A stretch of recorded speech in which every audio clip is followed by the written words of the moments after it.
Good morning guys, welcome back sa ating vlog. Guys, kumusta na kayo? Shoutout sa lahat ng aking mga viewers at mga supporters sa sumusuporta sa aking mga video. At kasalukuyan guys, andito tayo ngayon pumarking dito sa Taif. Magpalipas muna tayo dito ng oras kasi baka sabi nitong ibang lahi may truck ban daw dyan sa Taif. So ngayon nakapasok tayo dito sa bakanteng lote dito sa Taif mismo, kaya magpalipas muna tayo guys ng oras. Shoutout sa lahat ng aking mga minamahal na mga solid viewers. Kasalukuyan guys, andyan ang ating truck. Ayan ang ating bagong partner sa hanap buhay, 2024 model FT1475. Yan ang brand new yan guys, brand new pa rin kasi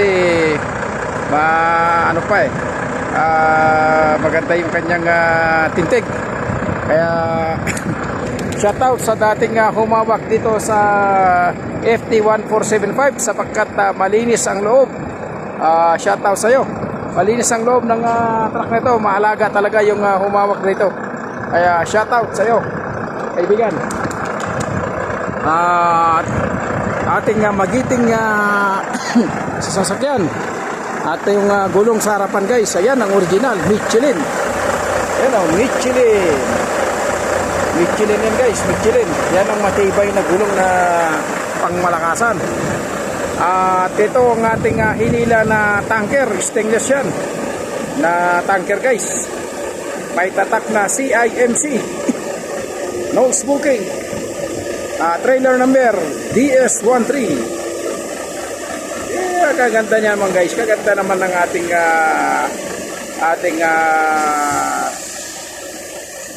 trailer. Napaka-pogi yan guys, napaka-pogi. Stainless.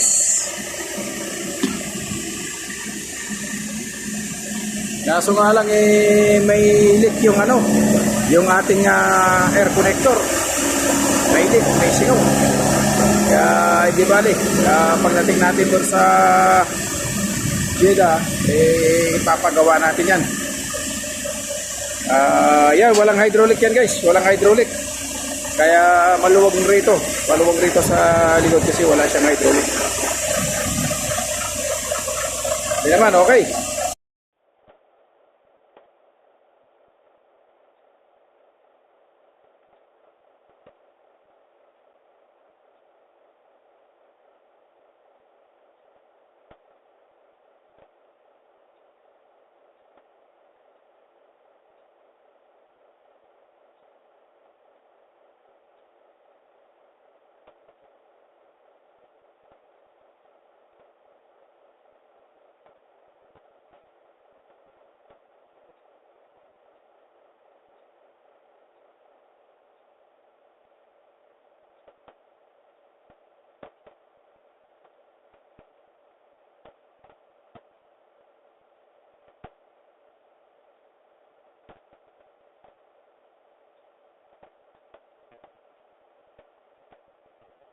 Trailer kung sakali yan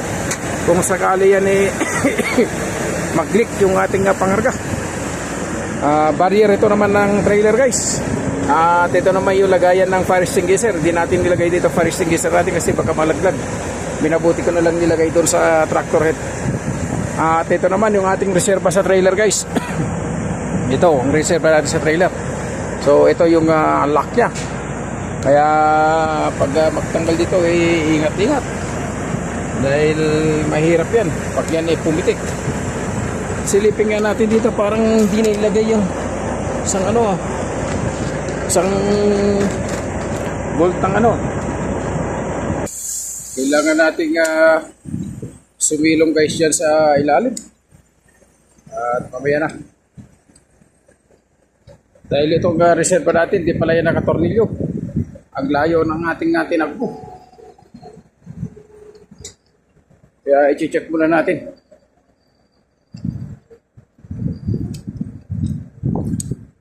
Mabuti na lang hindi nalaglag yung ating reserva guys. Wala palang tornilyo. Hindi pala naka-tornilyo. Yan ang mahirap dito guys pag ganitong paiba ng trailer yung ating ginagamit. Tapos yung reserva galing sa tire shop, hindi man lang tinornilyo. Kaya gagawin natin mamaya guys. Ayan yung width ng ating likod ng ating tanker.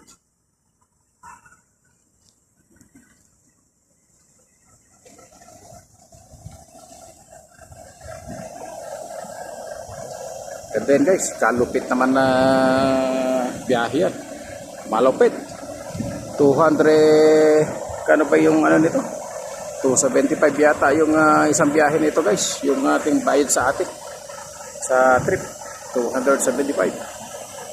Haba niya no? Tanker eh. 32,000 liters ng karga niyan. I-deliver natin dun sa Jeddah. Ayan yung kargahan sa kadiskargahan niya. Ayan sa toolbox yan. Naka-safety.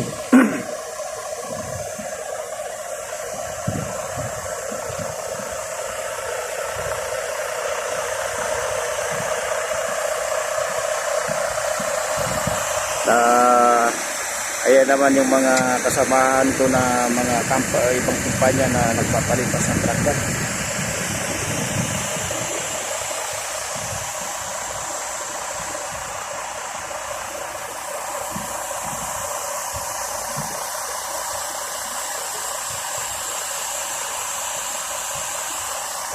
Dump truck.